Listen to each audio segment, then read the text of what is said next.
Welcome back. We're diving deep today into the idea of unity. Unity. We're going to be looking at a talk called Apart, but Still One. Okay. It's by Elder Joni L. Koch. I know Elder. He was a general authority Right. for the Church of Jesus Christ of Latter-day Saints Yes. back in October 2017. That's right. He shared some really interesting thoughts about how we create that sense of belonging, especially in a church setting, Makes sense. but really in any group we're a part of. You know, and this whole idea of unity, Yeah. we talk about it all the time. Right. It's this goal we're supposed to strive for. Right. But Elder Koch, Yeah, he digs a little deeper I like that. into what it really takes Yeah. to make unity happen. Yeah. And he points out all the ways we trip up along the way. Well, he starts off with a story, Oh. and it's this really vivid story Okay. about watching the World Cup The World Cup, back in 1994. 94. Okay. Totally on the edge of his seat, hoping his team's going to win. Right. And then he's on his way home after the match, Okay. and he sees this man in a wheelchair, just completely decked out in Brazilian flag gear, All right. obviously going home to celebrate, Of course. because they won. Yeah. It's this simple encounter. Okay. But he talks about feeling this intense connection, Wow. even though they didn't even talk. Really? And then he talks about how that moment, Yeah. this fleeting moment of shared joy with this total stranger, Yes. stayed with him Really? for decades. Wow. It makes you think about the power It is. of these shared experiences, Yeah. even if they're short. Yeah. Like, you're both caught up in the same emotion, Right. the same energy Right. for that moment. Uh-huh. You're part of something bigger than yourself. Exactly.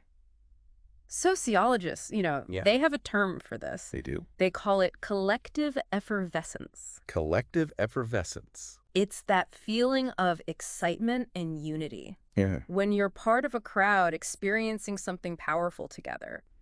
It could be a sporting event, Right. a concert, Right. a religious gathering. So it's not just being in the same physical space. No. It's that shared emotional experience Yeah. that brings people together. It's powerful. And he uses this anecdote Okay.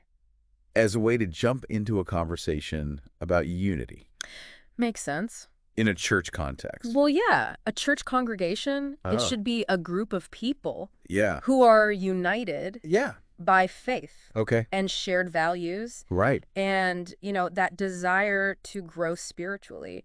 He quotes from the Doctrine and Covenants. Oh, really? He says, "Be one, and if ye are not one, ye are not mine." Wow. It's not just a nice idea. Right. Unity is a core principle I see. with deep theological meaning. It's almost like a test, Right. Yeah. Like, how aligned are you Mm-hmm.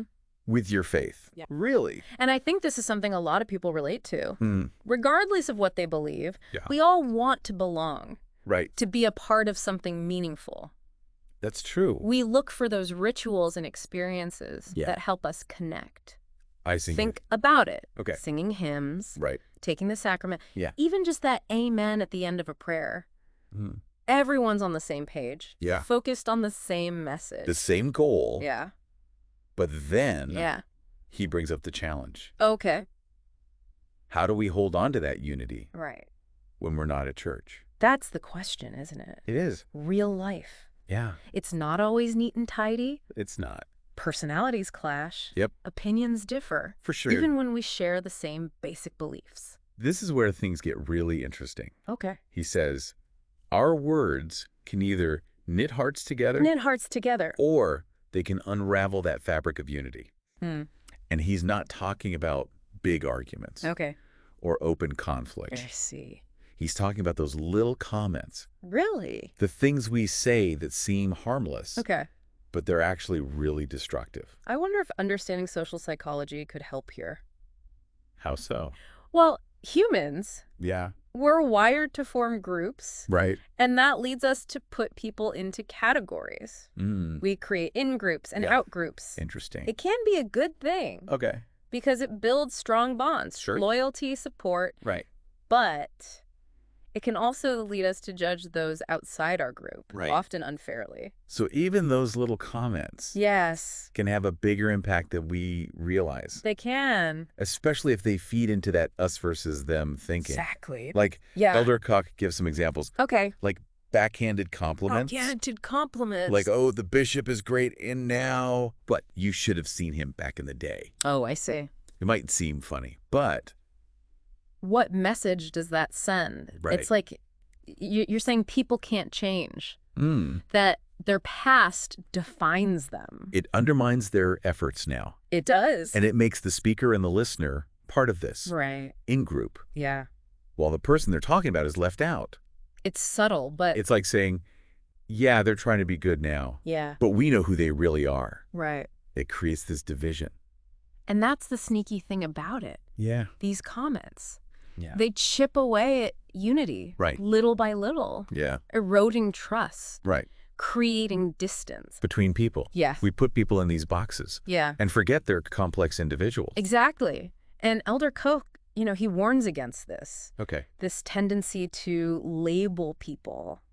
I see. Permanently. Right. Think about it. Okay. When someone gets dismissed as stubborn, Right. a lost cause, Yeah. even if we don't say it out loud, these labels, Yeah. they can become self-fulfilling prophecies. So we stop seeing their potential Exactly. for growth and change. Yeah. And we limit them Right. based on our perceptions. And it's not just about being nice, right? Right. This actually hurts our ability to connect, to build unity. I see. It's like Yeah. we're shutting ourselves off to the Right. possibility of being surprised Yeah. of someone proving us wrong. And that can be really harmful Yeah. in a faith community Especially there. where forgiveness is so important. Absolutely. And compassion. Yeah. And the belief that people can change. Right. He has this great line. He says, we have no right to portray anybody, including from our church circle, as a badly finished product. A badly finished product. It's such a powerful image. It is. Instead of focusing on flaws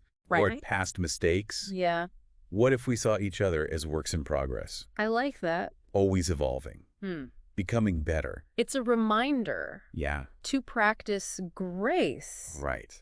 and compassion. The same grace and compassion Yeah. that we want others to show us. Absolutely. It makes me think about social capital. Social capital. That idea that trust and shared values Yeah. are essential for community Right. to thrive. When we label people Yeah. and write them off, Yeah. we're depleting that social capital. That's a good point. And Elder Koch, he encourages a different approach. Okay. He says, Yeah. focus on people's strengths. Okay. Acknowledge their struggles Right. without judging them, Yeah. and offer support. It's about seeing the best in others, Yeah. believing they can grow. Right. And this ties back to cognitive biases, doesn't it? Cognitive bias. Those mental shortcuts Oh, yeah. that our brains take Our brains love shortcuts. to process information. Right. We get so stuck in our assumptions, Yeah. our preconceived notions, Uh-huh. that we miss the full picture. Absolutely. We love to confirm our beliefs. Yeah. It's called confirmation bias. Confirmation bias. We look for information Yeah. that backs up what we already think, Right. and we ignore Yeah. anything that contradicts it. Right. And this happens all the time with people. Okay. We find one negative trait, Yeah. one past mistake, Right. and it colors our whole perception of them. So how do we break out of that? Out of those biased ways of thinking, Yeah. especially when we're trying to be unified. Well, first, Yeah. we have to be aware of our biases. We all have them. Yeah. Recognizing them. Oh. That's the first step. Okay. And then be intentional Okay. in how you interact with people. I see. Don't jump to conclusions. Uh-huh. Don't make assumptions. Right. What if we actually listened? Really listened, asked clarifying questions, Okay. tried to understand Yeah. before we judge? That's good advice. Elder Koch shares some stories Oh. that show how hard this can be, Okay. but also how rewarding it is. Right, The right. first one Good. is about a man named Simon's Ryder. Simon's Ryder. He left the church He left the church. over something that seems kind of small to us now. Okay. He left because his name was misspelled in a revelation. Really? I know, right? It's kind of funny. It is. Yeah. But it shows us Yeah. that even little details Yeah. can be a big Yeah. deal for some people. Right. And this is where understanding those cognitive biases Okay. can be helpful. So instead of just saying he was too sensitive, Right. we can try to understand Yeah. what was going on in his mind. He might have been experiencing what we call cognitive dissonance. Cognitive dissonance. It's that feeling. Okay. When your beliefs clash with evidence. Evidence that contradicts them? Yeah. It's uncomfortable. It is. And for some people, holding on to certainty, even if it's based on something tiny, I see, can make them feel better. It's like missing the forest for the trees. Exactly. You're so focused on one little thing that you miss the whole point. And we all do this with our beliefs, our politics, even our relationships. The key is to be willing to step back, question our assumptions. Exactly. And consider that we might be wrong. The second story Elder Koch tells is even more personal. Oh. He talks about his dad. His dad. Who disagreed with church leaders about some renovations. Renovations for the meeting house. Yeah. Yeah. Sounds like his dad was. Pretty strong-willed. A World War II vet. Wow. Used to standing up for what he believed, which makes what he did even more powerful. He was publicly rebuked. Really? For speaking out. Wow. But he still helped with the construction. Wow. That must have been hard. It was. Especially for someone who was used to being in charge. He could have easily become bitter, withdrawn, divided the community even more. This story really gets to the heart of it. It does. Choosing unity over ego. Yeah. Even when it's tough. His father realized. Sometimes the greater good means putting your own needs aside. The need to be right. To have the final say. And it makes you think. About the ripple effects. Of what we do. Our choices can either build unity or sow discord. For generations. Absolutely. This idea of balancing personal beliefs with keeping the peace. It's something we all struggle with. I think so. How do we speak our truth? And still be respectful. To those who disagree. How do we disagree? Without being disagreeable? That's the question. It is. Have you ever been in that situation where you had to choose between speaking up or keeping the peace? How did you handle it? Yeah, it's a tough one. It is. But you know what really got me? What? In Elder Koch's story?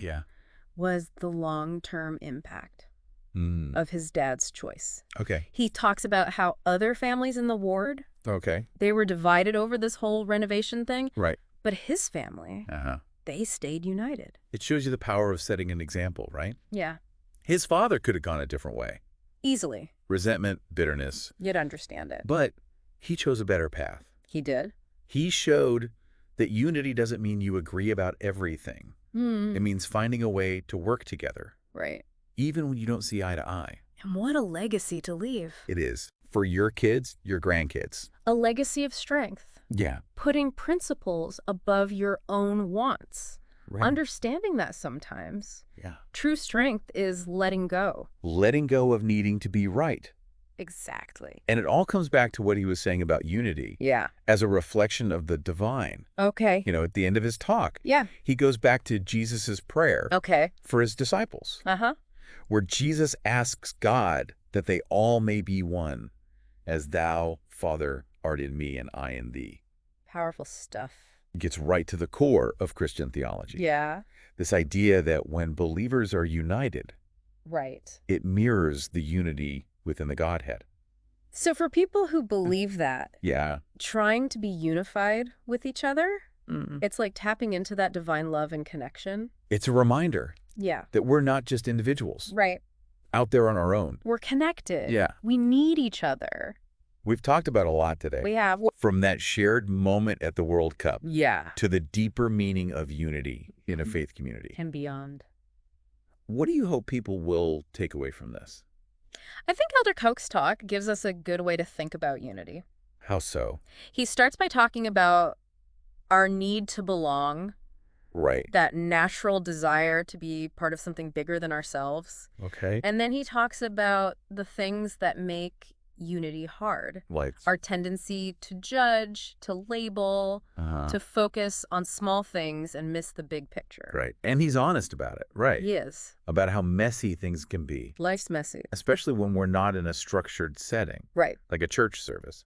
But even in those messy moments. Yeah. He reminds us we have a choice. We do. To build bridges or build walls. And that choice has consequences, right? Yeah, big ones. Like we saw with his story about his dad. It affects us, the people around us. Our families. Our communities. Future generations. So as we finish up this deep dive, okay, we want to leave you with a challenge. A challenge. Think about the groups you belong to. Okay. Your family, work, your neighborhood. Online communities. Yeah, all those places you connect. What can you do to build unity there? Even when you disagree. Maybe it's being more careful about the labels you use. Right. Choosing words that lift people up. Okay. Instead of tearing them down. Or maybe it's really listening, trying to understand. Yeah. Before you judge. Or even just assuming the best. Believing people can change. Showing that same grace you want in return. Remember, unity doesn't mean we all have to be the same. That's true. We can celebrate what makes us unique. Right. And still find common ground. Yeah. Shared values. A sense of purpose that brings us together. It's a journey. It is. A choice we make every day. To be unifiers. To build bridges. To create a world where everyone belongs. Thanks for joining us on this deep dive into unity. We'll see you next time. For another insightful exploration,